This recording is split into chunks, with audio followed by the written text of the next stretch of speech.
3 araw matapos ang aming kasal, inanunsyo ng aking biyenan kung magkano dapat ang aming ibibigay buwan-buwan.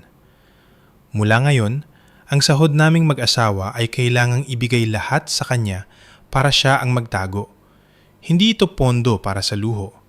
Hindi ito pwedeng pag-usapan at hindi ito pwedeng questionin. Ito ay isang utos. Nakatayo ako sa loob ng pamamahay ng aking asawa, pero ang pakiramdam ko ay para akong isang ari-arian na tinanggalan ng karapatang magpasya. Hindi ko naramdaman na ako ay tinatanggap. Naramdaman ko na ako ay tinatawaran at pinepresyuhan. Ako si Elena. Ako ay isang sales team leader sa isang kumpanya ng logistics sa BGC, Taguig. Ang trabaho ko ay nakadepende sa bilis, sa negosasyon, at sa kakayahang manatiling kalmado sa harap ng mga numerong nagbabago bawat oras. Sanay akong magtakda ng layunin, sanay gumawa ng plano, at sanay panindigan ang responsibilidad hanggang sa huli. Hindi ako ang klase ng tao na pumapasok sa pag-aasawa nang nakapikit ang mata. Lalo na ang klase na naniniwalang ang pag-aasawa ay otomatikong pagsuko ng lahat ng iyong kalayaan. Naniniwala ako sa pag-ibig, pero naniniwala rin ako sa mga prinsipyo.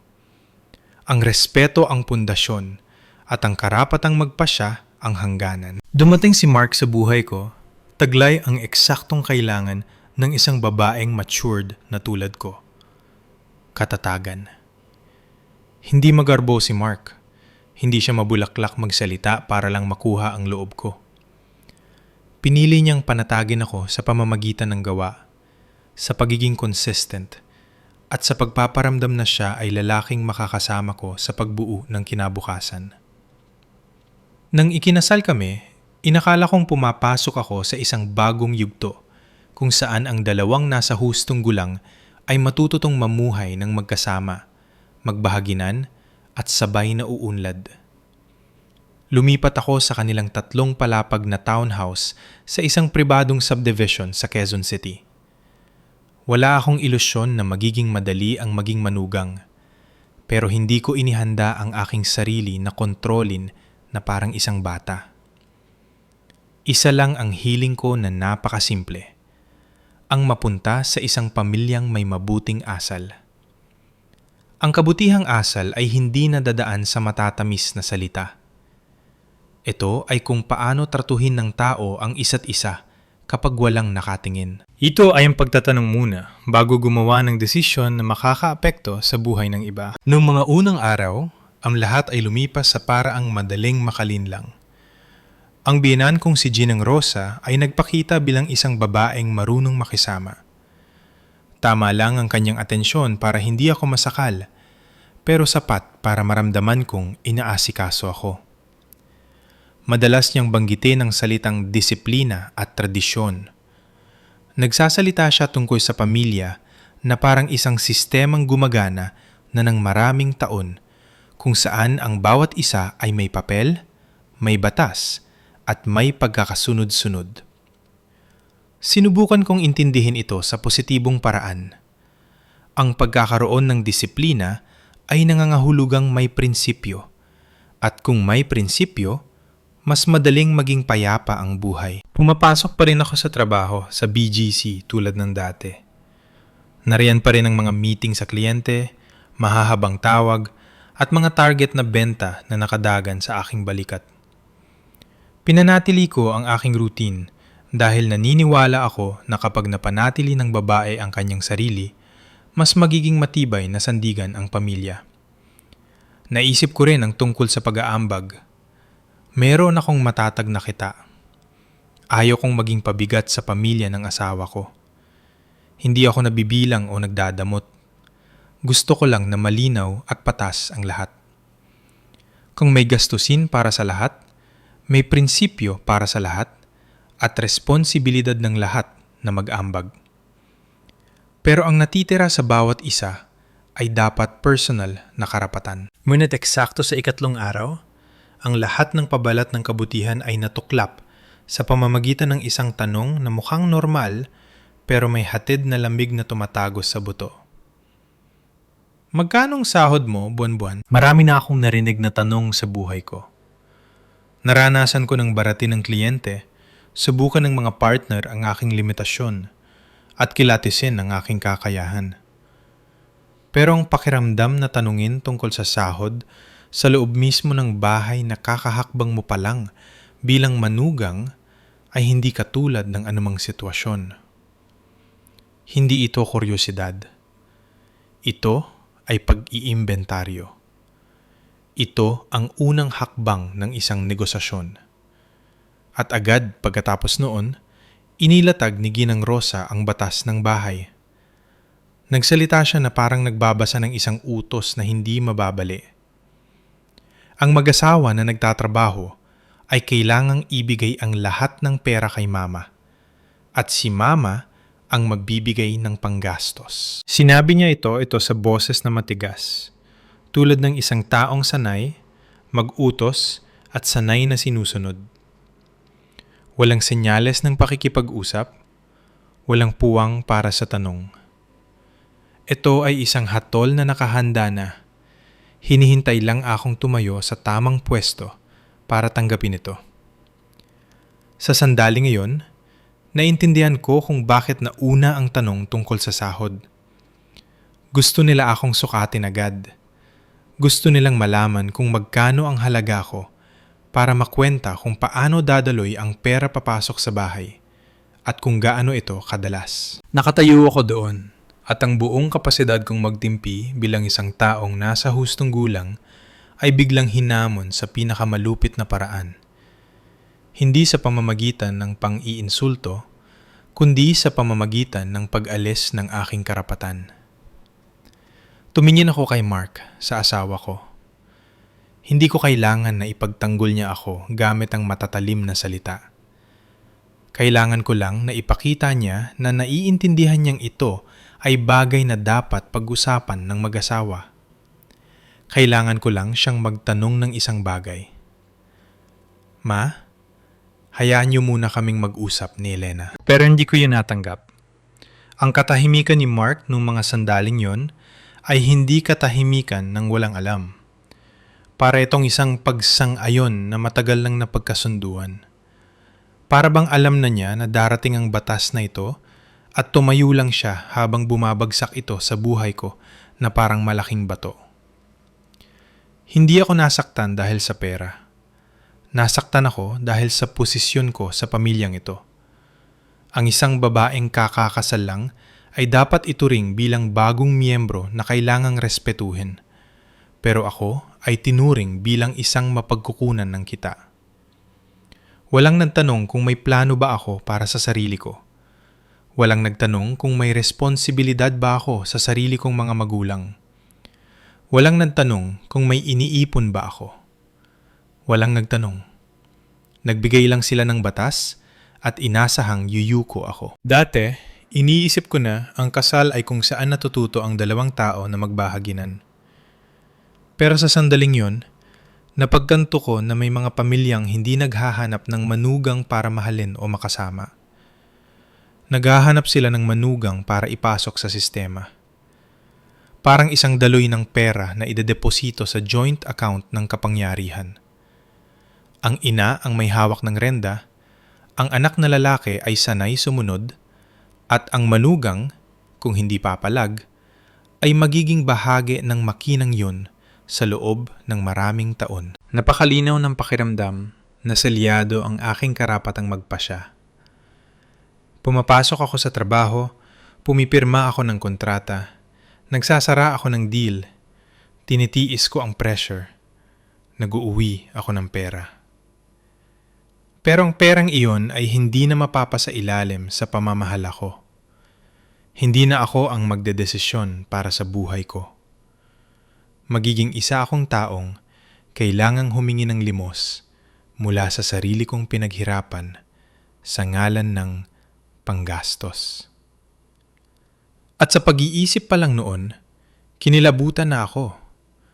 Dahil kapag nawala ng kontrol sa pinansyal ang isang babae, ang susunod na mawawala ay hindi lang pera.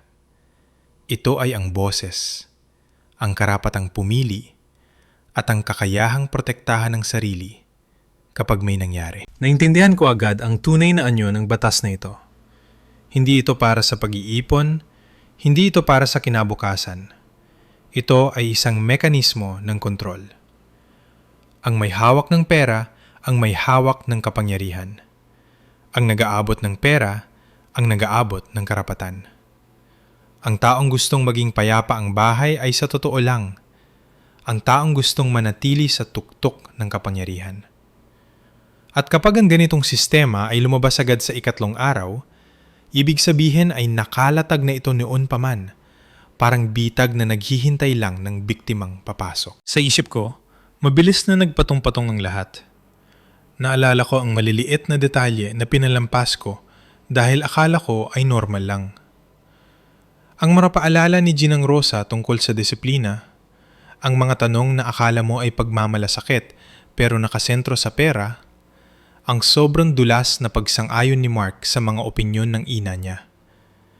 Lahat ng ito ay parang mga pira-pirasong puzzle na biglang nabuo. At sa larawang yun, wala ang imahe ko bilang manugang na pinahahalagahan.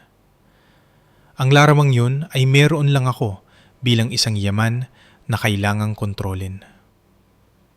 Nakatayo ako sa bahay na yun bilang isang bagong kasal. At sa unang pagkakataon sa buhay ko, naramdaman ko na ang titulong asawa ay pwedeng may kaakibat na nakakatakot na bagay. Ang pagtanggal ng karapatan. Hindi ko naramdaman na ako ay tinatanggap.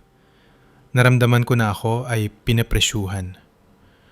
Mula sa sandaling idineklara ang batas ng bahay, ang honeymoon phase ay hindi na matamis na panahon.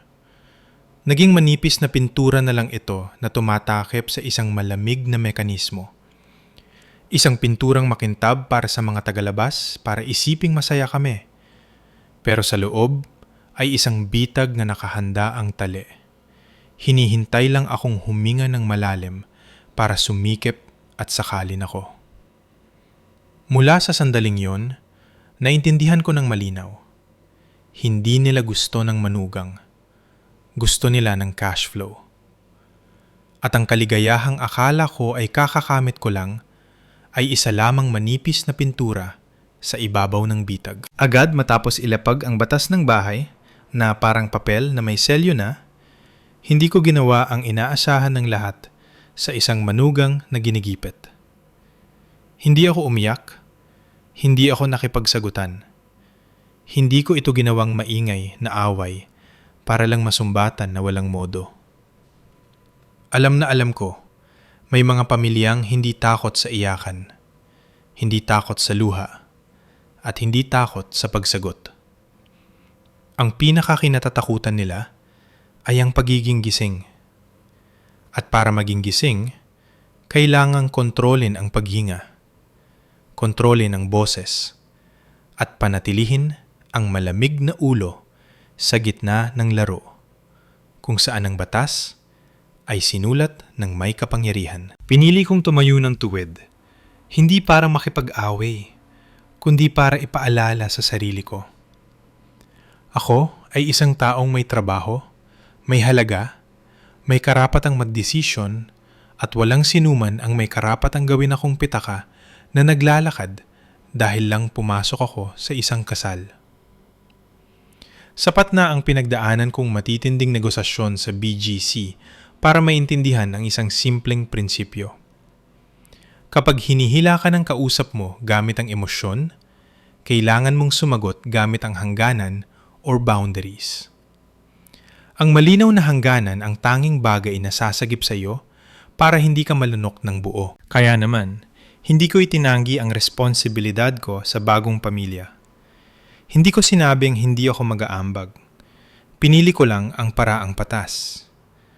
Ang pangkalahatang gastos ay paghahatian, pero ang karapatang pamahalaan ang aking kita ay mananatili sa akin. Hindi ako nagbitaw ng mabibigat na salita. Hindi ko rin ginamit ang trabaho, posisyon o sahod bilang sandata. Naglapag lang ako ng isang simpleng prinsipyo sa mesa na parang isang guhit.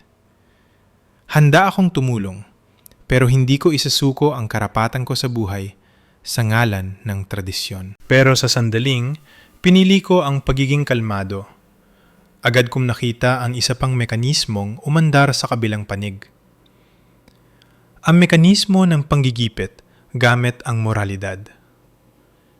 Hindi kailangan ni Ginang Rosa na humampas sa mesa o sumigaw. Kailangan lang niyang dikitan ako ng isang tatak. At ang tatak na yon ay idinikit ng mabilis bago ko pa mapansin. Matagal na niya itong inihanda bilang pangselyo sa noo ng sinumang maglalakas loob na sumuway. Inilagay ako sa isang pamilyar na hulmahan na kinasadlakan ng maraming kababaihan. Manugang na bago pa lang, nagbibilang na. Isang maikling konklusyon, pero masakit pa sa karayom. Ginagawa nitong kampi sa kanya ang mga nakikinig sa labas dahil lahat ay takot sa salitang nagbibilang o madamot sa loob ng pamilya. Ginagawa nitong masama ang isang makatarungang hiling. Ginagawa nitong kasakiman ang paghawak sa sariling kalayaan. Ginagawa nitong katigasan ng ulo ang pagiging patas. At kapag nadikit na ang tatak na yon, ang lahat ng paliwanag pagkatapos ay magmumukha na lamang palusot. Hindi ako nag-react base sa emosyon. Tinignan ko kung paano gumana ang mekanismong yon at naintindihan ko. Hindi na ito pag-uusap sa pagitan ng magkapamilya. Ito ay paraan ng isang may kapangyarihan para manatili sa pwesto gamit ang mga salita. Hindi niya kailangang patunayan na mali ako.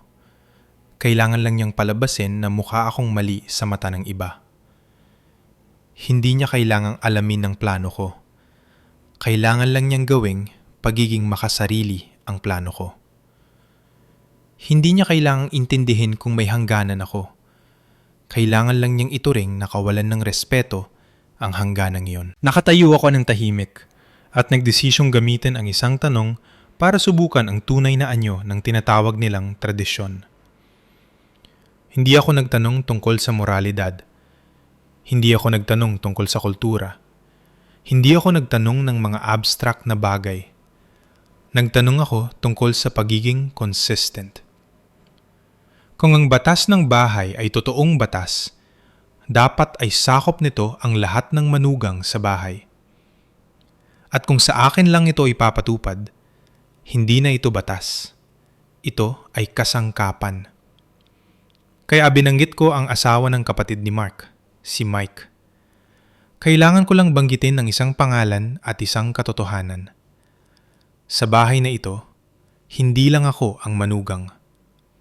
Kung ang pag-surrender ng ATM card ay prinsipyo para sa kinabukasan, para sa pagtitipid, para sa kapayapaan, ang prinsipyong yun ay hindi dapat namimili ng taong pag-aaplayan.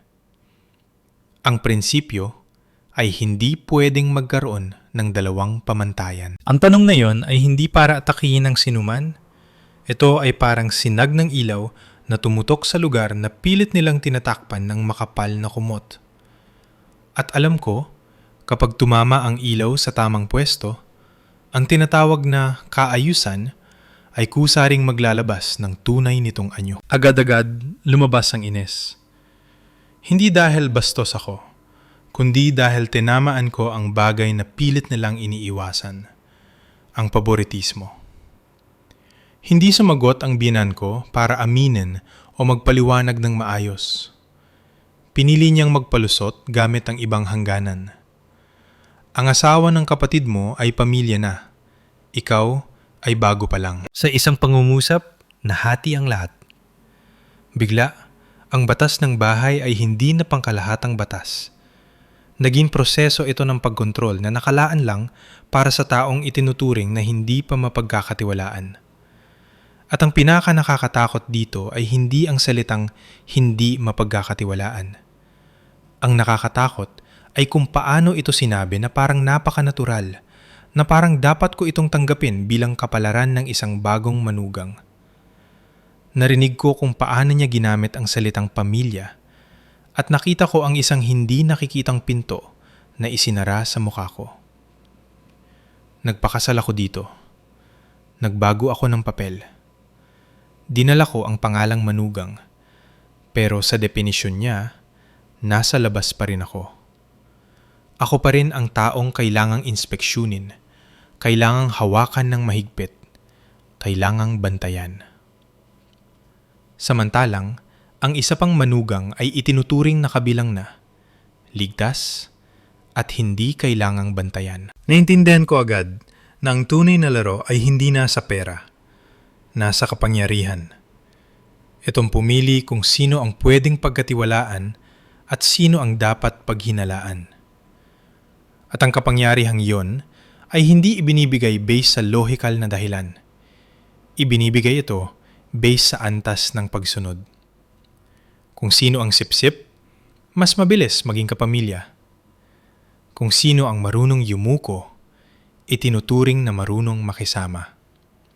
Kung sino ang nagpaparamdam ng ginhawa sa may kapangyarihan, pinalalampas.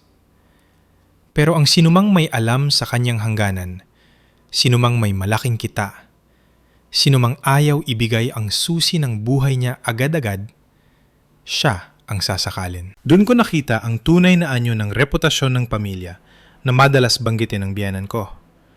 Hindi ito disiplina para mapabuti ang pamilya. Para itong magandang balabal na isinusuot sa ibabaw ng kontrol para magmukhang tama ang panggigipit. Kapag suot nila ang balabal na yon, hindi nila kailangang sabihin gusto nilang hawakan ng pera.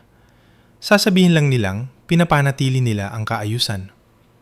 Hindi nila kailangang sabihin gusto nilang magdikta. Sasabihin lang nilang nag-aalala sila sa kinabukasan. Hindi nila kailangang sabihin may diskriminasyon. Sasabihin lang nilang depende sa tao. At sa depende na yon, nakita ko ang sarili ko na inilalagay sa isang malamig na timbangan. Hindi na ako isang babaeng bagong kasal. Ako ay isang variable na kailangang paamuin. Isa akong panganib na kailangang ikadena. Isa akong yaman na kailangang kontrolin bago pa magkaroon ng boses.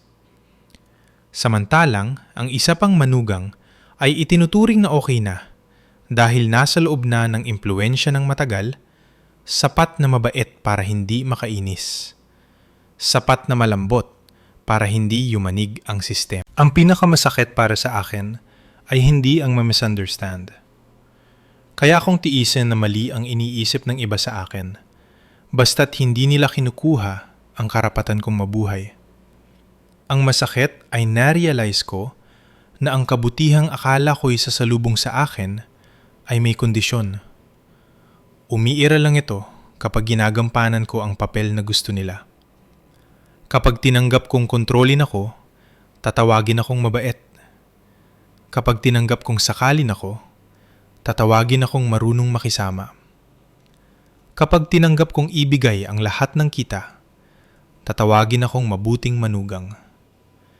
Pero kung ititira ko ang konting kalayaan, agad akong magiging mukhang pera. Napansin ko rin ang isang bagay, mas matalim pa. Sa mata ng may kapangyarihan, ang mga taong may pera ay hindi tinatrato ng mas mabuti, kundi kinokontrol ng mas mahigpit.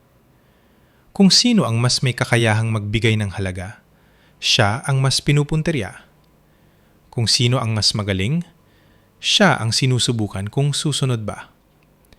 Kung sino ang mas may sariling isip, siya ang dinidisiplina para ibaba.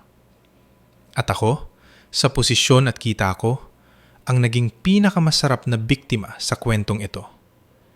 Hindi dahil mahina ako, kundi dahil nasa akin ang gusto nila. Hindi ko kailangan ng kumpirmasyon mula sa iba.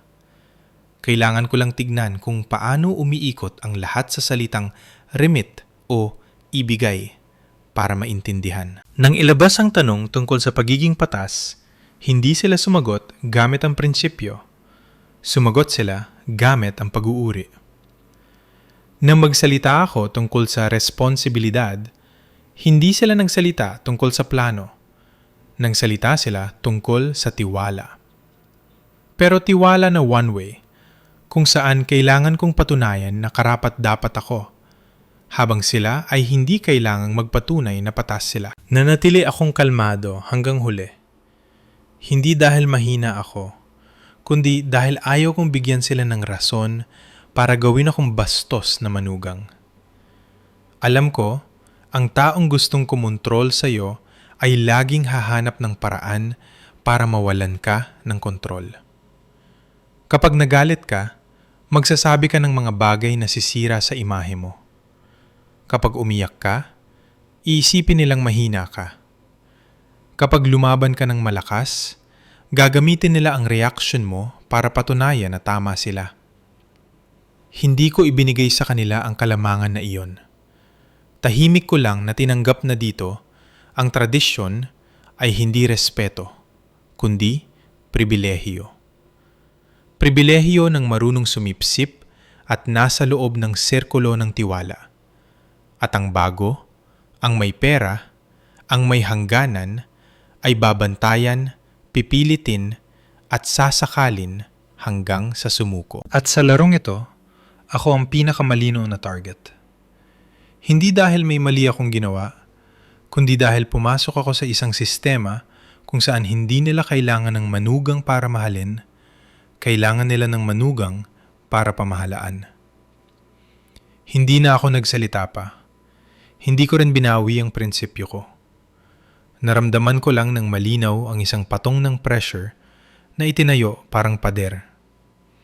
Ang pader na yon ay hindi gawa sa bato, kundi gawa sa diskriminasyon, sa pagtatak, sa mga palusot, at sa tradisyon.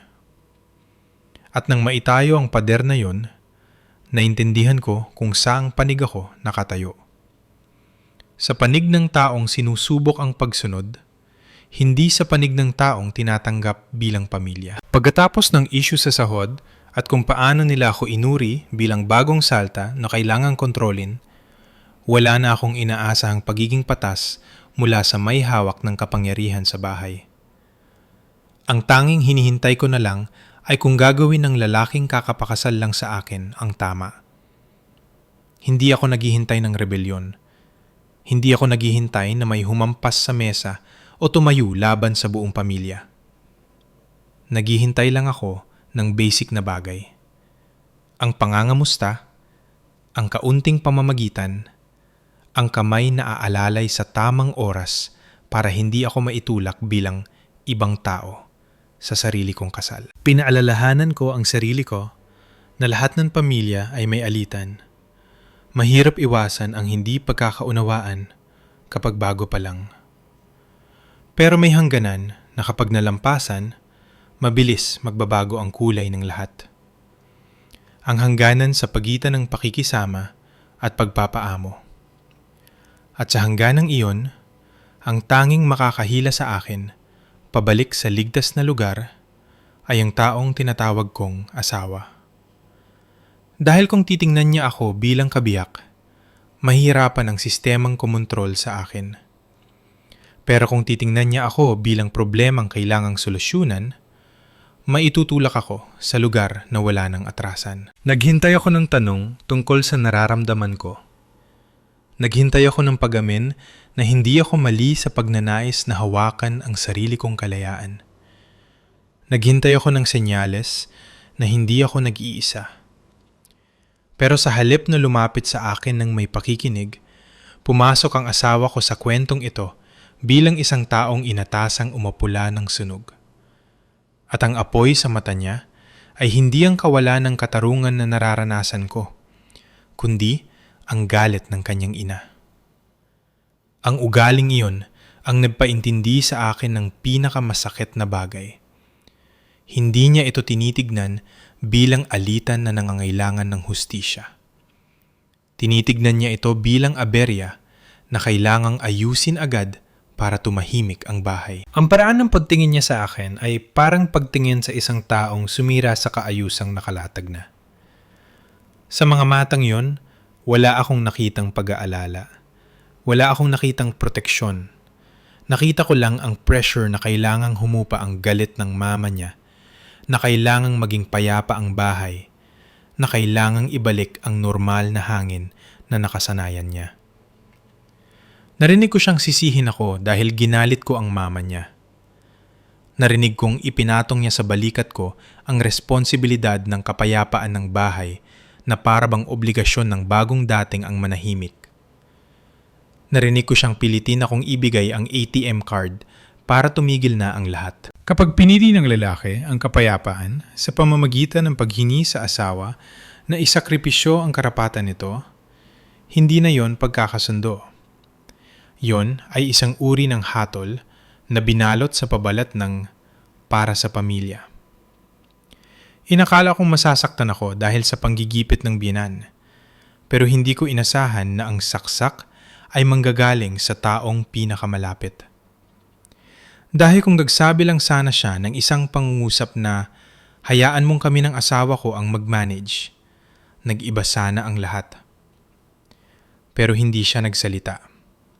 Pinili niyang pumanig sa kapangyarihan dahil mas ligtas yon kaysa pumanig sa katwiran na laging may kapalit. At pagkatapos, binitawan ang pagdududa na kasing lamig ng yelong na hulog sa tubig. Pinaginalaan niya akong mag-uwi ng pera sa pamilya ko sa labas. Natigilan ako hindi dahil bago ang linyang iyon, kundi dahil sobrang gasgas na ito sa mga kwentong naririnig tungkol sa mga manugang. Pwede nilang tawagin itong pag-iingat. Pero sa totoo lang, isa itong patalim. Inilalagay ako nito sa posisyong kahina-hinala bago pa man ako makapamuhay ng totoo dito. Ginagawa nitong bagay na dapat bantayan ang bawat sentimong kinikita ko. Ginagawa ako nitong isang financial risk na kailangang ikade na imbis na maging asawa. Hindi ko naramdaman na insulto ang pagdudahang yon. Naramdaman kong ibinaba ang pagkatao ko dahil hindi naman ako humingi ng kahit 5 duleng sa kanila. Nagtatrabaho ako, kaya ko ang sarili ko, ako ang bumubuhay sa sarili ko. Nagpakasal ako dito hindi para manghutot sa pamilya ng asawa ko at lalong hindi para maranasang kontrolin na parang bata. Pero sa loob lang ng ilang araw, itinuring akong parang taong pwedeng itakbo ang yaman dahil lang may koneksyon pa ako sa tunay kong mga magulang. Ang lalaking totoong nagmamahal sa asawa ay maiintindihan na ang pamilyang pinagmulan ng babae ay hindi kalaban ng pamilya ng asawa. Tanging ang mga taong may utak na mapag-angkin ang titingin sa pagmamahal ng asawa sa magulang nito bilang banta. At habang pilit kong pinapakalma ang sarili, binitawan ng asawa ko ang isang salitang nagsara sa lahat na parang takip ng kabaong. Ang pera mo ay pera rin ng pamilyang ito at dapat i-remit kay mama para siguradong maayos ang hawak. Narinig ko ang salitang i-remit at kinilabutan ako. Hindi ganyan magsalita ang tao tungkol sa asawa. Ganyan magsalita ang tao tungkol sa isang bagay na may halaga na kailangang ipasok sa bodega, ikandado at ibigay sa may hawak ng susi. Ipinapahiwatig nito na hindi ako sapat na mapagkakatiwalaan para hawakan ang sarili kong pinaghirapan. Ipinapahiwatig din nito na sa bahay na ito, ang karapatan sa pag-aari ay hindi sa taong lumika ng halaga, kundi sa taong may kapangyarihan. At ako, kahit kakakasal lang, kahit may titulong asawa, ay inilagay sa labas ng karapatang iyon. Sa sandaling iyon, ang pag-ibig sa loob ko ay hindi nawasak sa maingay na paraan. Naharang ito na parang kalsadang biglang nilagyan ng bakod. Napagtanto ko na ang inaakala kong kasal, ang pagsasama ng dalawang tao, ay hindi pala totoo sa isip ng asawa ko. Sa mundo niya, ang asawa ay hindi kabiyak. Ang asawa ay bahagi ng kaayusan ng pamilya. Kailangang humalo, kailangang sumunod para maging maayos ang lahat. Hindi niya kailangang tumayo ako sa tabi niya. Kailangan niyang tumayo ako sa likod niya, sa likod ng mama niya, sa tamang pwesto na iginuhit nila. Tinignan ko ang mga nagdaang araw at nakita ang isang sunod-sunod na lohika na napakalamig. Lumabas ang batas ng bahay, nanindigan ako sa hangganan. Nilagyan ako ng tatak at sumugod siya para apulahin ang apoy. Apulahin sa pamamagitan ng pagtulak sa akin na sumuko. Kung susuko ako ngayon, sa susunod ay hindi na lang ATM card. Magiging bawat desisyon na sa buhay. Magiging karapatan kung saan pupunta, sinong kakausapin, anong gagawin sa pera ko. Magiging panghihimasok sa trabaho, sa oras, sa plano sa hinaharap. Dahil kapag isinuko mo ang iyong kalayaan sa iba, hindi nila ito ibabalik ng kusa. Ang kapangyarihan, kapag nahawakan na, ay lalong hihigpitan. Nakita ko ng malinaw ang script na nakasulat kung yuyuko ako ngayon. Ngayon ay sahod, bukas pwedeng kotse, ari-arian, o ang pagtigil sa trabaho para pagsilbihan ng pamilya. Tapos ang pagkakaroon ng anak based sa schedule ng pamilya, ang pamumuhay ayon sa gusto ng iba habang may utang na loob pa na kunwari ay inaalagaan ka. Ang mga bagay na yon ay hindi na kailangang sabihin pa. Kapag naitatag na ang pundasyon ng kontrol sa pera, kusa ng susunod ang lahat. Hindi ko na hinayaang maghintay pa sa manipis na pag-asa na magbabago ang ugali ng asawa ko. Dahil ang narinig ko ay hindi bugso ng damdamin. Iyon ang core belief o paniniwala niya. Naniniwala siya na ang pera ko ay sa pamilya niya. Naniniwala siya na ang mama niya ang may karapatang humawak nito. Naniniwala siya na ang katahimikan ng pamilya ay mas mahalaga kaysa sa kalayaan ng asawa. At kapag ganyan ang paniniwala ng lalaki, ang pag-ibig ng babae kahit gaano pa kalaki ay magiging kasangkapan lang para humingi ng dagdag na sakripisyo. Hindi ako sumigaw. Hindi ako nagmakaawa. Hindi ko kailangang patunayan na tama ako. Naramdaman ko lang ang isang bagay ng napakalinaw. Ang lalaking ito ay hindi kailangan ng kasama sa buhay. Kailangan niya ng sunod-sunuran para madali ang buhay. At sa piling ng ganitong tao, unti-unti akong madudurog, mauubos ng paunti-unti nang hindi ko namamalayan. Mawawala ako sa sarili ko sa ngalan ng tahimik na bahay. Pinili kong huminto bago ako madurog ng tuluyan. Hindi dahil mahina ako, kundi dahil alam ko ang presyo ng maling pagyuko. Alam ko na may mga kasal na hindi ka papatayin gamit ang suntok, kundi papatayin ka gamit ang tahimik na pagsuko araw-araw. Ngayon, isusuko mo ang card. Bukas, isusuko mo ang desisyon. Tapos pangarap, tapos respeto sa sarili. Hanggang sa paggising mo, hindi mo nakilala kung sino ka. Nakatayo ako doon, nakatingin ng diretso sa realidad na kakaharap lang at nakaramdam ng pagiging gising na kasing talim ng kutsilyo. Hindi ko alam kung anong mangyayari sa hinaharap, pero sigurado ako sa isang bagay. Kung mananatili ako sa kaayusang ito, hindi na ako magiging ako. At hindi ako pumasok sa pag-aasawa para maging anino. Pumasok ako para mabuhay, bumuo, at maglakbay ng magkasama. Kapag wala yun, mas pipiliin kong huminto habang buo pa ako. Hindi ako mananatili para makipagtalo kung sino ang tama o mali kahit isang minuto pa.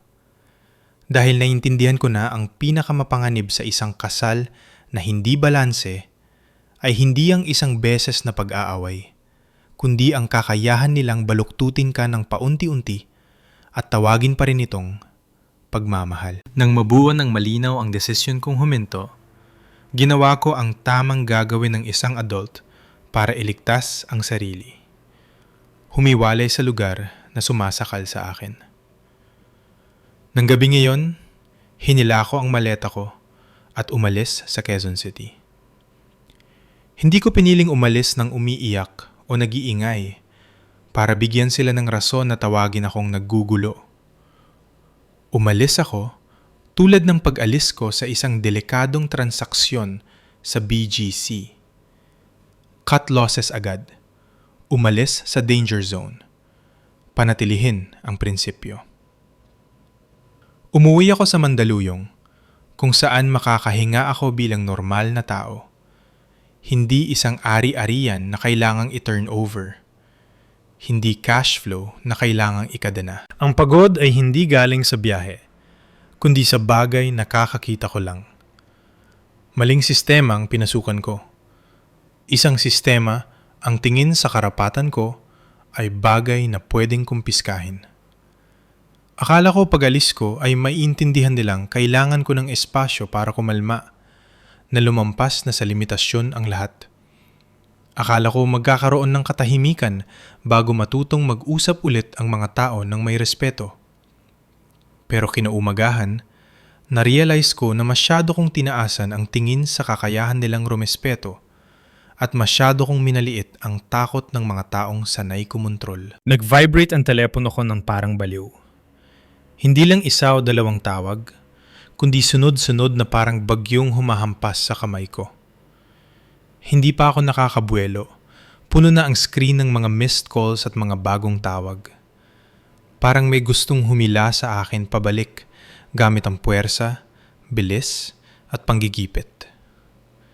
Tinitigan ko ang numerong tumataas ng mabilis. Halos 100 tawag sa loob lang ng isang umaga. Hindi lang isa ang tumatawag. Hindi lang isa ang nagte-text. Lahat ng contact method na meron sila ay ginamit ng todo parang may hinahabol na kriminal. Ang pinaka-nakakakilabot ay hindi ang dami ng tawag, kundi ang lasa ng mga text na kasama nito. Hindi lang ito simpleng tawag para mag-usap. Ito ay pinaghalong pananakot, paawa at paninisi. Ang mga text ay minsan matigas na parang ultimatum, minsan malambot na parang nagmamakaawa, minsan diretsong tumatama sa danggal ko gamit ang mga pamilyar na pang-aakusa. Binasa ko at na-realize ang isang malinaw na bagay. Hindi nila gustong ayusin ang problema. Gusto nilang bawiin ang kontrol. May mga salitang sinulat na ang tanging layunin ay iparamdam sa akin na mali ako. Binanggit nila ang tradisyon, pamilya, kahihiyan, at lahat ng bagay na ginagamit para isandal ang babae sa pader. May ilang text na nagbago ng tono. Pilit akong hinihila sa guilt trip gamit ang sumbong at reklamo na parang ako ang dahilan ng lahat ng kamalasan. Tapos may mga linyang naghuhugas kamay, ginagawang maliit na bagay ang nangyari, at sinasabing nag-iinarte lang ako. Salit-salita nilang ginamit ang emosyon bilang pamalo sa kahinaan na inaakala nilang hindi matitiis ng isang babae. Ang takot na masiraan ng puri. Ang pinakamataas na antas ng pagiging tuso ay ang pag-atake sa awa. Naglabas sila ng balita na ang mama ng asawa ko ay tumaas ang BP at na-ospital. Kasabay ang pressure na kailangan kong bumalik agad para humingi ng tawad. Nakaayos ang lahat ayon sa pamilyar na script. Ang matanda ay nagkasakit eksakto kung kailan umalis ang manugang para mapilitan ang manugang na bumalik. Dala ang utang na loob at pagsisisi. Ito ang pinakamalakas na hila dahil alam nila na sa lipunang ito, madaling durugin ang babae gamit ang mga salitang walang utang na loob at walang puso. Pero ang nagpagising sa akin ng tuluyan ay ang mga bagay na hindi nila ginawa. Walang ni isa sa kanila ang nagtanong kung okay lang ba ako. Walang nagtanong kung paano ako nakaalis kagabi, kung nasaan ako, kung ligtas ba ako. Walang nagtanong kung nashock ba ako, kung pagod, kung nasaktan. Walang pag-amin ng mali. Walang pagtanggap na mali ang paghingi ng sahod. Walang sorry sa pagtrato sa akin bilang pag-aari. Ang gusto lang nila ay bumalik ako sa lalong madaling panahon sa anumang paraan. At ang pinakamabilis na paraan ay itulak ako sa guilt. Tinignan ko ang mga text at nakita ang mapa ng kanilang kapangyarihan. Nang tumayo ako para sa hangganan ko, hindi sila nakipag-usap. Umatake sila. Nang umalis ako sa kontrol nila, hindi sila nakinig. Nang hunting sila. Nang tumahimik ako para iwasan ang gulo, dinagdagan nila ang pressure para mapagod ako. Iyon ang klase ng manipulasyon na nangkapapagod sa tao hanggang sa gusto na lang nilang tapusin ito sa pamamagitan ng pagbalik, pagsuko at pagsorry, tumigil lang ang pag-vibrate ng telepono. Para itong psychological gang up. Pinilit kong panatilihin ang malamig na ulo. Pinaalalahanan ko ang sarili ko. Ang maraming tawag ay hindi ibig sabihin tama sila. Ang sunod-sunod na tawag ay hindi ibig sabihin nagmamahal sila. Ang pagpapaawa ay hindi ibig sabihin inosente sila. Sa trabaho, nakaranas na ako ng mga partner na gumagamit ng time pressure para papirmahin ako sa luging kontrata. Alam kong pakiramdam na minamadali, ginigipit at pinalilibutan. At alam ko kung paano tumakas. Bumagal, salain ng impormasyon, tignan ang tunay na motibo. Sa gitna ng kaguluhan, may isang detalye na nagpatigil sa akin. Isang unknown number ang tumatawag ng paulit-ulit. Klase ng tawag na nagmamadali, makulit, parang naniningil ng utang. Bago ko pa mablock, may pumasok na text mula sa numerong yon na may kasamang litrato na kinunan ng madalian. Malabo ang litrato, tabingi ang anggulo, parang kinunan ng patago o sadyang panakot. Pero kahit malabo, nakilala ko ang dalawang bagay na hindi pwedeng ipagkamali. Ang pangalan na Mike, ang kapatid ng asawa ko, at isang selyo ng sanglaan o lending company. Ito ay isang demand letter o papel ng pagkakautang. Yung klase na ginagamit para manakot. May pulang selyo bilang babala. Hindi ko na kailangan ng paliwanag. Hindi ko na kailangan ng magsasabi kung bakit. Ang litratong iyon ay sapat na para bigyang liwanag ang hinala na hindi ko pa mapangalanan. Sa likod ng mga baliw na tawag na ito ay may ibang takot. Isang bagay na nagtutulak sa kanila na hilahin ako pabalik ng mas mabilis pa kaysa sa issue ng kahihiyan. Pinagdugtong ko ang mga piraso gamit ang instinct ko sa trabaho. Ang batas sa pera ay inilabas ng sobrang aga, sobrang tigas, sobrang desidido. Ang reaksyon nila nang hindi ko tanggapin ay sobrang agresibo. Hindi ito simpleng pagdidisiplina ng manugang. Parang may kulang silang bagay na kailangan at naghahanap ng matatag na pera para makahinga. At ang pangalang Mike sa papel, kasama ang selyo ng lending, ay parang tintang kumalat sa gitna ng larawan na nagpalahos sa lahat ng pagkukunwari. Tinignan ko ulit ang mga panakot na text. At naintindihan ko na. Baka hindi lang kamag-anak o pamilya ang tumatawag sa akin, baka may tumutusok sa kanila mula sa likod. At sa halip na ayusin ang ugat ng problema, pinili nila ang pamilyar na paraan. Maningil sa iba. Dahil sa mata nila, ako ang bago, madaling ipitin, madaling itali sa tradisyon, at ang pinaka-importante, may kita ako. Ako ang naging pinakamadaling solusyon, pinakalegal, at may pinakamaliit na peligro para sa kanila.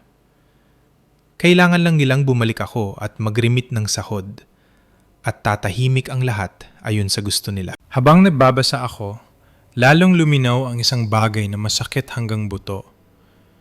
Hindi nila kailangan na bumalik ako dahil mahal nila ako. Kung mahal nila ako, tatanungin nila kung okay ako. Kung may respeto sila, aamin sila ng mali, kahit minsan lang. Kung pinapahalagahan nila ako, hindi nila gagamitin ang ospital bilang sandata, ang tawag bilang posas, at ang konsensya bilang tali.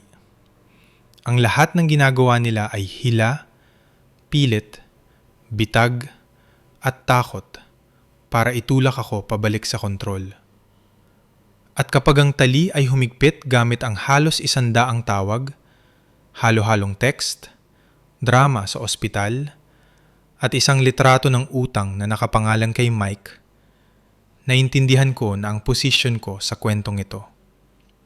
Hindi miyembro ng pamilya na tinatanggap, kundi yaman na kailangang minahin. Naupo ako sa gitna ng walang tigil na pag-vibrate ng telepono at isa lang ang ginawa ko.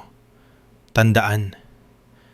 Tandaan kung sino ang tumawag, sino ang nag-text, sino ang nanisi, sino ang nanakot, sino ang nagpaawa, at kung sino ang, ni minsan, ay hindi nagtanong kung buhay pa ba ako. Tandaan ang malabong litrato na parang bakas na sadyang itinapon sa buhay ko. At naramdaman ko ng malinaw, nagpapanik sila hindi dahil nawala ako, kundi dahil takot silang mawalan ng kontrol sa bagay na pinupuntirya nila simula pa lang. Matapos ang umagang yon, kung saan ang telepono ay parang martilyong walang tigil sa pagpukpok at ang malabong litrato ng utang ay lumitaw parang mansa, naintindihan ko na ang paghingi ng sahod ay hindi simpleng power trip. Para itong kawil na nakatago, hinihintay lang akong kumagat para mahila nila pabalik. Hindi ko hinaya ang madala ako sa mga tawag. Pinili kong tumayo, i-check ang lahat ng pag-aari ko tulad ng ginagawa ng isang negosyante kapag nakaamoy ng panganib. I-audit ang assets, i-check ang papeles. Tignan kung ano ang pwedeng gamitin laban sa akin. Tamang-tama, pinaalala ng nanay ko ang tungkol sa pamana o ipon ko bago ikasal. Hindi nanunumbat ang nanay ko. Nagsasalita siya bilang babaeng marami ng pinagdaanan para maintindihan na kapag ang kasal ay nagsimulang maging kontrolado, ang unang dapat iligtas ay hindi ang pride, kundi ang ari-arian at papeles. Ang ipon ko ay hindi para ipagyabang. Ito ay mga alahas at investment na nagkakahalaga ng 10 milyong piso na nakapangalan sa akin. Pinag-ipunan ito ng nanay ko buong buhay at ibinigay bilang proteksyon ng anak niyang babae para kahit anong mangyari, may matatakbuhan ako. Nang banggitin ni Mama, biglang nanikip ang dibdib ko. Hindi dahil takot ako mawalan ng pera, kundi dahil naalala ko ang gabing umalis ako. Isang mabilis na pag-alis habang ginigipit at tinutulak. Hinila ko ang maleta habang ang isip ko ay nakapokus lang sa pagtakas sa danger zone. Hindi ko na-check ang kahon ng mahahalagang papeles na lagi kong nilalagay sa isang pwesto. Inisip kong dala ko na ang lahat ng kailangan, pero nang kapkapan ko, nang tignan ko ang bawat bulsa, bawat sulok, isang malamig na espasyo ang bumungad. Wala doon ang kahon ng papeles. Ang pakiramdam noon ay hindi panic na mapapasigaw ka. Isa itong kawalan ng laman, malamig, parang may bumunot ng lamang loob ng isang bagay na akala mo ay buo pa. Pinilit kong kumalma at maghalungkat ulit. Bawat hakbang ay parang pag-iimbentaryo ng nawawalang kargamento. Pero habang tumatagal, lalo akong nasisiguro na ang kahon ay naiwan o nawala habang itinataboy ako palabas ng bahay. Hindi na ako naghintay para umasa sa wala. Tumawag ako sa bangko. Tumawag ako bilang taong sanay sa data, kailangan ng kumpirmasyon, impormasyon, at katotohanan. Sa mga segundong naghihintay ng sasagot, narinig ko ang tibok ng puso ko na parang martilyo sa dibdib. Alam kong dalawa lang ang pwedeng mangyari. O nandoon pa ang lahat, o may nangyari na bago ko pa naintindihan kung saan ako hinihila. Nang makumpirma ang impormasyon, namatay ako sa kinatatayuan ko. Ang savings na 10 milyong piso na nakapangalan sa akin ay na-withdraw at na-close na ilang araw bago ang kasal. Ang pera ay nalipat sa isang account na nakapangalan kay Mike, ang kapatid ng asawa ko. Sa sandaling yon, hindi ko naramdaman na nakikinig ako sa numero. Pakiramdam ko ay sinampal ako sa mismong tiwala ko. Ang 10 milyong piso ay hindi lang pera. Pawis ito ng pamilya ko. proteksyon na inihanda ni Mama para hindi ako malagay sa alanganin. At ngayon, nawala ito sa isang kumpirmasyon na parang hindi ito nag-exist kailanman. Nakaupo ako, tulala, parang pinatay ang ilaw sa utak ko. Pinilit kong isipin na baka nagkamali lang. Nagpa-check ako ulit, pero hindi nagsisinungaling ang data. Ang transaction record ay nandoon, malinaw, hindi pwedeng itanggi. Ang pangalan ng nakatanggap ay hindi mali. Ang oras ay hindi mali. At ang pinakawalang hiya ay ang pinakamalinaw. Ang pera ko ay umalis sa akin bago pa ako maglakad sa altar. Isang ibang pakiramdam ang dumating, hindi na shock kundi kilabot. Dahil kung ang pera ay nakuha na bago ang kasal, ibig sabihin, ang kasal ay hindi lang seremonya, pwede itong maging pabalat.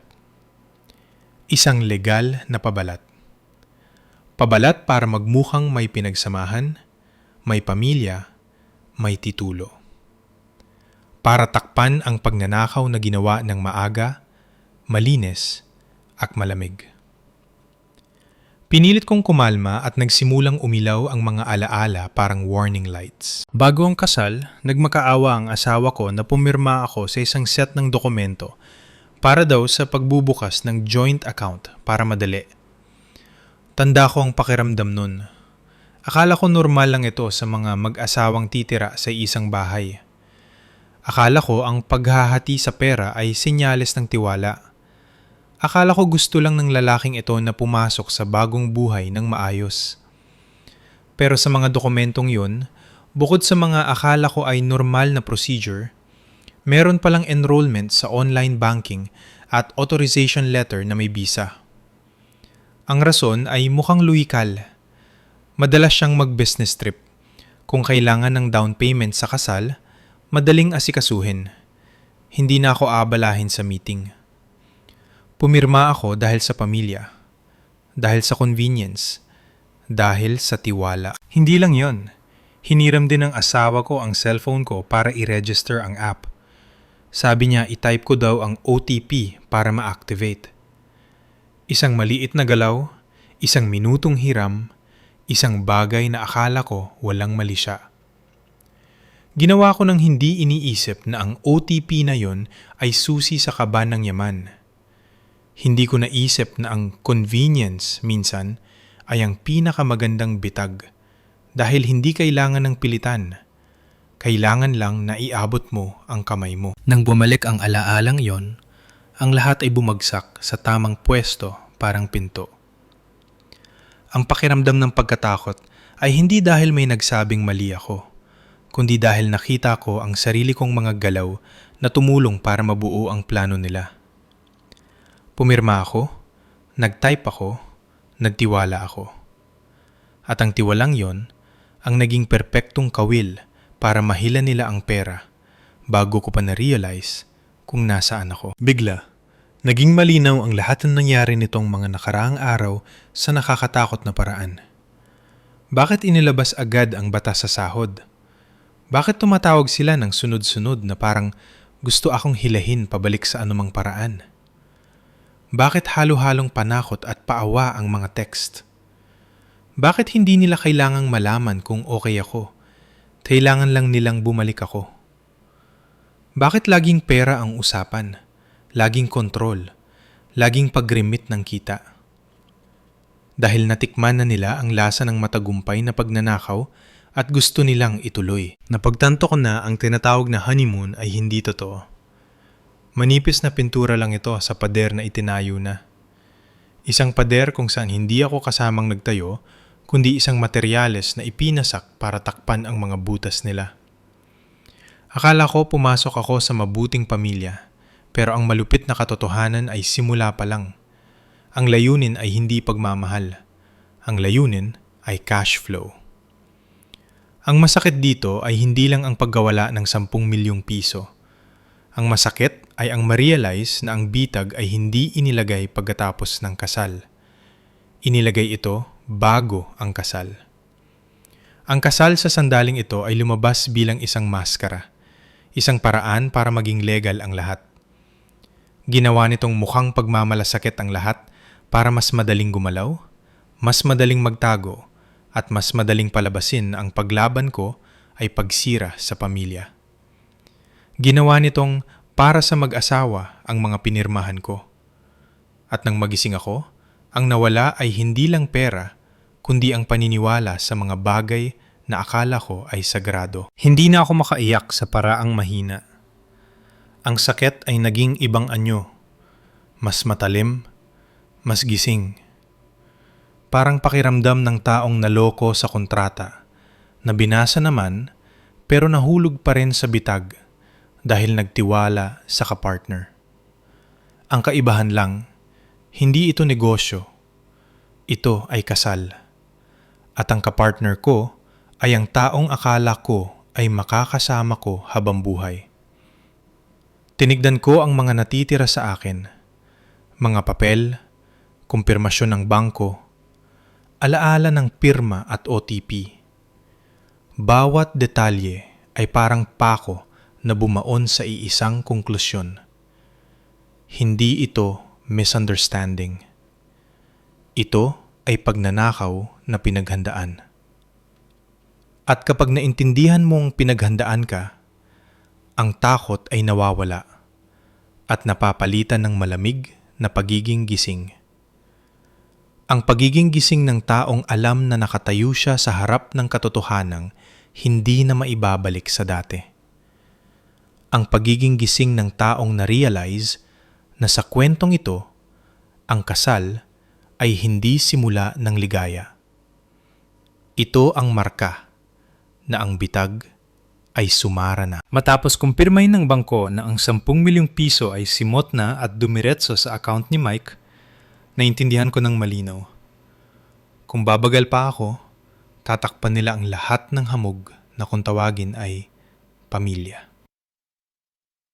Kapag lumabas na ang katotohanan gamit ang numero at petsa, wala na akong karapatang masaktan ng walang ginagawa. Kailangan ko ng data. Kailangan ko ng koneksyon. Kailangan ko ng buong litrato para walang makabuelta na misunderstanding lang ito. Ang una kong hinanap ay ang best friend ko na nasa risk management ng isang bangko. May mga pagkakaibigan na hindi lang sandalan, kundi ilaw sa dilim. Hindi ako nagkwento ng mahaba. Ibinigay ko lang ang mga pira-pirasong meron ako. Pangalan ni Mike, senyales ng lending company, 10 milyong piso na nawala, at mga tawag.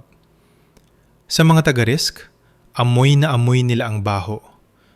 Naintindihan agad ng kaibigan ko ang kailangan ko.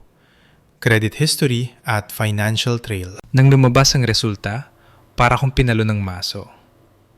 Hindi maso ng emosyon, kundi maso ng hubad na katotohanan. Lubog sa utang si Mike. Patong-patong, tinatakpan ng naunang utang gamit ang bagong utang. Umiikot na parang gilingan na dumudurog sa lahat ng madadaanan. Ang total na utang ay halos 40 milyong piso.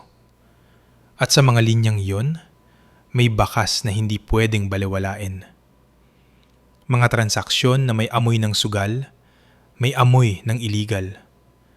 Klase ng bakas na alam mong hindi na simpleng kakapusan sa pera, kundi hinihila na sa delikadong agos. Tinignan ko ang 40 milyong piso at tinanong ang sarili, anong pambabayad ng isang normal na pamilya dito?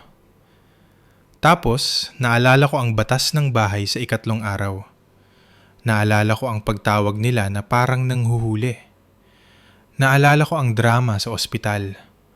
Naalala ko ang tatak na mukhang pera na idinikit sa akin dahil ayaw kong ibigay ang sahod.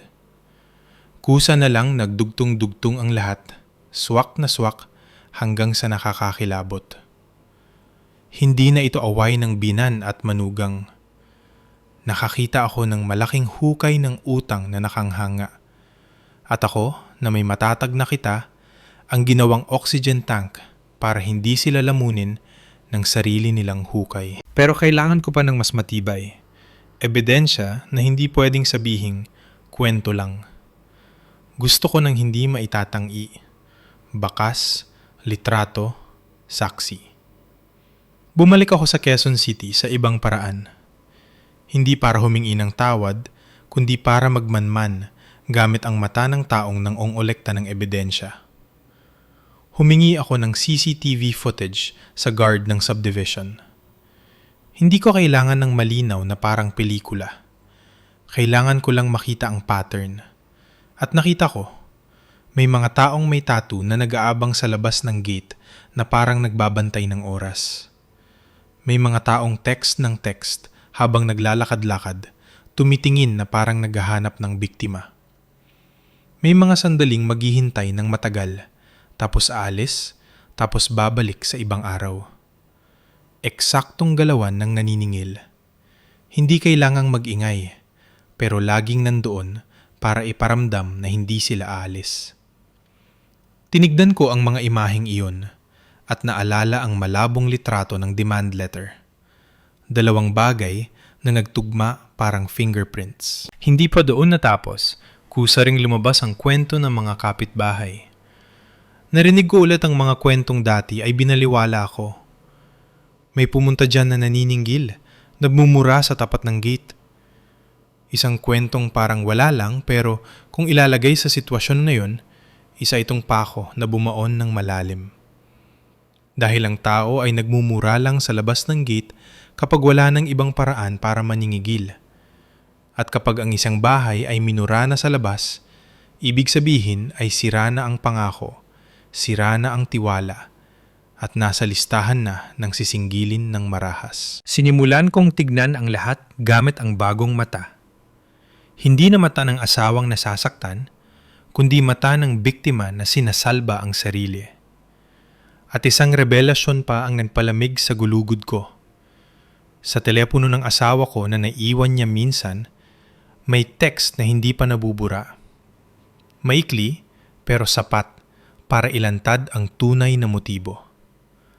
Tungkol ito sa, kung walang pera ngayong buwan, may pupunta sa kumpanya. Hindi ko kailang mag-isip ng malalim. Ang linyang may pupunta sa kumpanya ay hindi simpleng salita. Ito ay banta na alam ng sinumang may utang sa labas. Ang paniningil ay hindi lang sa bahay. Pupunta sila sa trabaho para manira, mag-pressure, at para wala ka ng mataguan. At dahil nasa cellphone ito ni Mark, ibig sabihin, alam niya. Alam niya ang panganib, alam niya ang urgency, at alam niya na ang sahod ko ngayong buwan ang target nila. Sa sandaling yon, namatay ang lahat ng tanong ko. Bakit maagang inilabas ang batas? Bakit hindi nila kailangan ng plano ko, kundi ATM card lang? Bakit handa silang siraan ako na mukhang pera? Bakit sila tumatawag ng baliw? Hindi dahil sa kinabukasan, kundi dahil naubusan na sila ng hangin at ang hangin nila ay ang sahod ko. Ang tao ay hindi humihingi ng regular na pera sa marahas na paraan kung hindi sila nasa bingit ng bangin. Umupo ako at tinignan ang realidad. Si Mike ay isang hukay ng utang. Si Ginang Rosa ay ang taong pilit na sinasalba ang bahay bago ito gumuho. Si Mark ay hindi inosenteng naipit. Siya ang nagbukas ng pinto. Siya ang gumawa sa akin na pampalubag loob sa hukay na yon. Hindi siya tanga. Hindi siya walang alam. Pinili niya ang pinakamadaling paraan. Itulak ang asawa na magsakripisyo para tumahimik ang bahay. Ang tahimik dito ay hindi payapa. Tahimik ibig sabihin walang manininil sa gate, walang pupunta sa kumpanya, walang mapapahiya sa kamag-anak. At para makuha ang katahimikang yon, handa silang kunin ang akin. Nang mabuo ang larawan, lumipat ako sa mode na ginagamit ko sa trabaho. Mag-ipon ng ebidensya, hindi para gumanti gamit ang emosyon, kundi para protektahan ang sarili gamit ang batas. Inipon ko ang bank statements, lalo na ang 10 milyong piso na nawala. Inipon ko ang credit history ni Mike. Inipon ko ang recording ng mga tawag, text na nananakot, nagpapaawa at naninisi. Dahil ang gulo na yon ang magpapatunay ng manipulasyon. Inipon ko ang history ng pagpapapirma ng papeles, ang online banking registration at ang alaala ng OTP. Kinuha ko ang CCTV footage at kwento ng kapitbahay. Wala akong pinalampas dahil alam ko ang manloloko ay laging babaliktarin ang kwento. Ang tanging panlaban para hindi mabaliktad ay dokumento. Sa prosesong yon, may kakaibang pakiramdam. Tumigil ako sa pagiging nasasaktan. Napalitan ito ng pagiging gising na matigas pa sa bakal. Hindi ko na nakita ang sarili ko bilang manugang. Nakita ko ang sarili ko bilang biktima ng panloloko, pagnanakaw, at panggigipit. Mula sa sandaling hawak ko ang ebidensya, ang timbangan ay hindi na pumanig sa kanila. Pumanig na ito sa katotohanan. Hindi ako nag-ingay. Hindi ko kailangan ng awa. Isa lang ang ginawa ko. Kumpletuhin ang kaso. Dahil kapag itinulak ka sa pagiging biktima, ang tanging magpapatayo sa iyo ay hindi iyak, kundi ebidensya. At ako, si Elena, ang taong akala ay nag-aaral lang maging asawa, ay tumawid na sa hangganan. Mula sa taong sinasakalin, naging taong marunong sumakal pabalik gamit ang katotohanan. Mula nang makumpleto kong ebidensya, alam kong dadalhin nila ako sa isang family court o paghaharap ng pamilya. Maraming tao, maraming bibig, kaunting katotohanan. Ang sistemang sanay kumontrol ay hindi papayag na mabuko ng tahimik. Kapag hindi na kaya sa tawag, idadaan sa dami ng tao. Kapag hindi kaya sa konsensya, idadaan sa dangal. Naganda ng salo-salo si Ginang Rosa sa Quezon City. Hindi ito para magkabate. Ito ay isang setup. Nakaayos ang lahat para maging may sala ako agad. Ang mga kamag-anak ay nandoon, hindi para makinig, kundi para humusga at mamilit. Ang kwento ay pinasimple. Lumayas ako, ginalit ko ang biyenan, wala akong utang na loob. Kailangan lang akong ilagay sa kahon ng bastos na manugang para maging pagdidisiplina ang pang-aabuso nila. Pumasok ako doon ng gising. Wala akong dalang luha. Wala akong dalang paliwanag. Wala akong balak makipagtalo. Nakita ko na ang ganitong mga reunion. Hindi nila kailangan na tama ka. Kailangan nilang yumuko ka. Kapag yumuko ka, makakahinga sila ng maluwag dahil balik na sa ayos ang lahat. Kapag tumayo ka, mayabang ka. Alam ko ang laro, at alam ko ring gagana lang yon kapag wala kang hawak na katotohanan. Nagsimula sila sa pangaral. Nagsalita ang mga matatanda tungkol sa tradisyon, pantitiis, at tungkulin ng manugang. Ginawa nilang mas mataas ang tahimik na bahay kaysa karapatang pantao. Sinabi nila ang hirap ng ina, ang utang na loob, at ang konklusyon, kailangan kong saluhin ang hirap ng pamilya, mag-ambag, bumalik, mag-sorry, at magsakripisyo. Lahat ay sinabi ng seryoso na parang obligasyon ko ito. Sa sandaling yon, narealize ko ang mapait na katotohanan. Kapag ang kapangyarihan ay gustong manatili, nagdadamit ito ng moralidad. Moralidad na nagpapatakot sa tao na masiraan, na mapahiya. At kung ako si Elena noong nakaraan, baka nadala ako. Pero ang Elena ngayon ay nakakita na ng numero, ng bakas, ng motibo. Hindi ko na kailangan ng pangaral. Kailangan ko ng proteksyon mula sa pagnanakaw na nakabalot sa regalo. Tumayo ako. Hindi ako umiyak, hindi nanginig. Tumayo ako, tulad sa boardroom sa BGC. Kapag ang usapan ay lumalayo sa facts, dapat ilapag ang facts. Inilapag ko ang folder sa mesa. Hindi isang papel, kundi buong file, sunod-sunod ayon sa oras. Nandoon ang utang ni Mike na 40 milyon. Nandoon ang bakas ng loan shark. Nandoon ang bank statement ng 10 milyong nawala bago ang kasal. Nandoon ang ebidensya ng paggamit sa pirma ko. Isa-isa kong inilapag. Walang arte, walang kwento, purong katotohanan. Biglang nag-iba ang hangin. Ang mga nangaral kanina ay natigilan. Dahil ang moralidad ay kayang patahimikin ng emosyon. Pero hindi nito kayang lunukin ang malalaking numero at malinaw na transaksyon. Ang 40 milyon ay hindi simpleng hirap. Ang 10 milyon na nawala ay hindi misunderstanding. Nang ilapag ko ang lahat, ang tinatawag nilang pagsalo sa hirap ay nahubaran.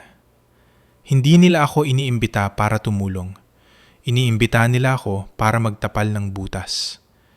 Hindi nila gusto ng kaagapay. Gusto nila ng tagabayad ng utang. Nakita ko ang gulat sa mata ng mga kamag-anak. May nagtanong, hindi na nangaral. May tumahimik dahil na-realize nilang ginawa silang audience sa isang palabas. Ang kahon ng bastos na manugang ay gumuho. Dahil kung bastos ako, sino ang nagnakaw ng 10 milyong piso? Kung ako ang lumayas ng walang dahilan, sino ang nagdala ng 40 milyong piso ng utang sa bahay? Habang gumuguho ang lahat, sinubukan pa rin ni Ginang Rosa na gamitin ang reputasyon. Inatake niya ako gamit ang attitude ko, ang paglalabas ko ng baho ng pamilya. Pero habang nagagalit siya, lalo siyang nabubuko. At sa sobrang galit, nadulas siya at nasisi ang asawa ko. Hindi mo pa kasi nahawakan ng card, winidraw mo na. Isang pangungusap lang, sumabog ang kwarto. Dahil ang linyang iyon ay hindi galing sa akin, galing ito sa kanya. Inamin niya na kasabot ang anak niya at ang batas ng bahay ay isang plano. Pinatunayan nito na hindi lang nila gustong hawakan ng sahod, nagnakaw na sila at gusto pa nila ng kasunod. Ang mga kamag-anak na inimbitahan para ipitin ako ay naging saksi ng bukingan. Pero hindi ako tumigil doon. Alam kong babalik ta rin nila ito. Sasabihin gawa-gawa ko lang. Kailangan ko ng huling banat na magsasara sa lahat ng lusutan. I-play ko ang recording. Ito yung tawag ni Mike na nagbabanta dahil ayaw kong iatras ang reklamo. Sa recording, ang banta ng pagsunog ay sinabi ng malinaw. Hindi na ito kwentong pamilya. Amoy ito ng karahasan, ng pilitan. Kung may naniniwala pang maliit na away lang ito, napatay yun ng recording. Dahil walang pwedeng tumawag sa pagsunog bilang disiplina. Tumalikod ang buong angkan. Hindi dahil naawa sila sa akin, kundi dahil natakot sila. Takot madamay sa gulo, takot masira ang pangalan, takot na matanong kung bakit kinampihan pa nila ang mali. Ang pagtalikod na yon ay mabilis, tulad ng ginagawa ng tao kapag nalamang nagamit sila. Ang mga pangaral ay nalaglag, ang mga seryosong muka ay umiwas. Ang reputasyon na pilit sinusuot ni Ginang Rosa ay gumuho sa isang iglap sa harap ng mga taong inimbitahan niya. Nakatayo ako sa gitna ng kwartong yon na may kakaibang pakiramdam. Hindi tagumpay, kundi kalayaan. Hindi ko kailangan ng palakpak. Kailangan ko lang na mailagay ang katotohanan sa tamang lugar para hindi ako mapilitang akuin ang kasalanang hindi akin. At sa pagguho ng kanilang reputasyon, nakita ko ang tunay nitong anyo. Nakatayo lang ito kapag takot magsalita ang tao. Kapag lumabas ang totoo, natutupok ito na parang papel sa apoy. Pagkatapos ng salo-salo, lumabas ako sa laro nila. Nakatingin ako mula sa labas at naglakad gamit ang sariling paa. Nang gumuho ang reputasyon, ang natira sa kanila ay hindi pagsisisi kundi panic. Alam kong gagawa sila ng desperate moves. Kung iisipin kong pamilya pa rin ito, ilalagay ko ang sarili ko sa panganib. Pinili ko ang legal na daan. Nag-file ako ng annulment at kasong estafa/theft kasama ang abogado ko sa Makati. Ang dala kong ebidensya ay hindi pera-peraso. Ito ay riles na didiretso sa katotohanan. Nang umandar ang kaso, nakita ko ang kinatatakutan nila. Na-freeze ang assets ng pamilya. Ang bahay sa Quezon City na simbolo ng kanilang yabang ay nanganganib na ma-foreclose. Para sa kanila, hindi lang ito pagkawala ng bahay. Ito ay pagkawala ng entablado. Para kay Mike, ito ay pagsara ng pinto. Nakita ko na, kapag naipit sa paderang tao, lumalabas ang tunay na kulay. Ang mabuti ay maghahanap ng solusyon. Ang masama ay magwawala. At si Mike ay yung pangalawa. Nang hindi na gumana ang paawa at pananakot, nang tumalikod ang kamag-anak at umandar ang batas, naging baliw si Mike. Sumugod siya sa opisina ko sa BGC. May dalang gasolina at lighter.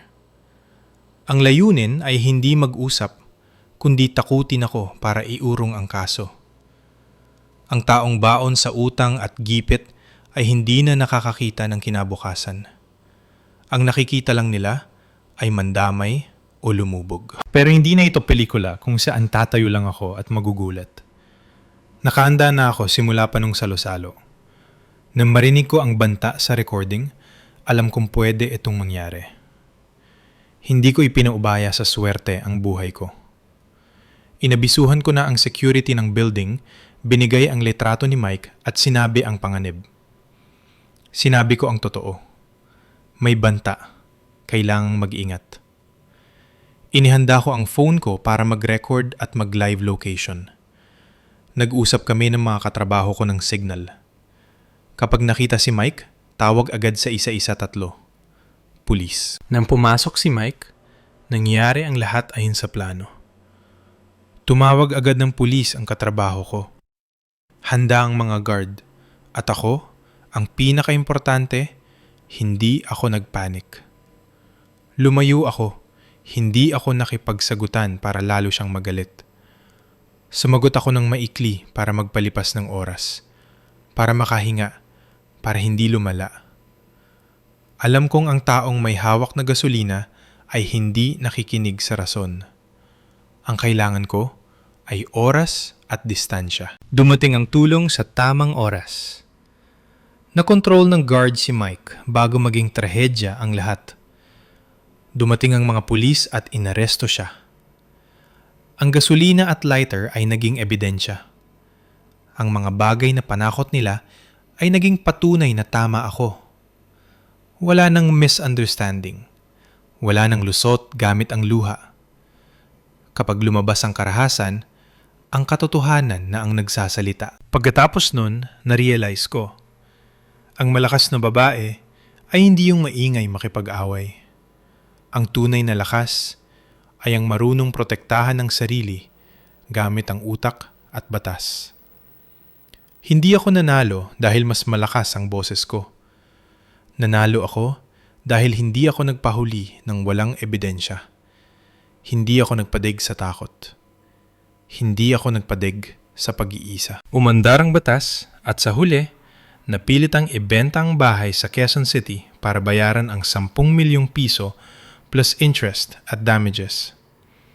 Hindi ito milagro. Resulta ito ng tamang aksyon. Markado, inipon, inireklamo at nanindigan.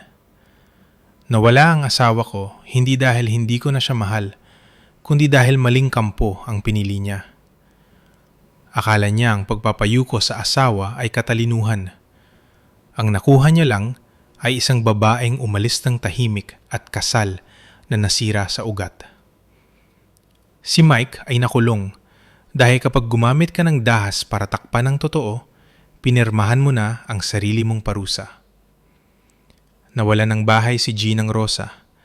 Nawalan ng pangalan. Nawalan ng kapangyarihan. At ako, naitabi ko ang pinakamahalaga. Hindi lang ang perang na ibalik, kundi ang respeto sa sarili. Ang bagay na isinusuko ng maraming babae ng paunti-unti para sa tahimik na bahay hanggang sa hindi na nila kilala ang sarili nila. Tumayo ako sa harap ng desisyon. Yumuko para tumahimik o tumayo para mabuhay. At pinili kong tumayo. Kahit ang ibig sabihin ay dadaan ako sa bagyo. Hindi ko ito tinuturing na panalo laban sa pamilya. Panalo ito laban sa takot ko. Takot na masiraan, takot mag-isa, takot na may madismaya. Dahil kapag nalampasan mo ang mga takot na yon, saka mo lang mapapasa iyo ang sarili mo.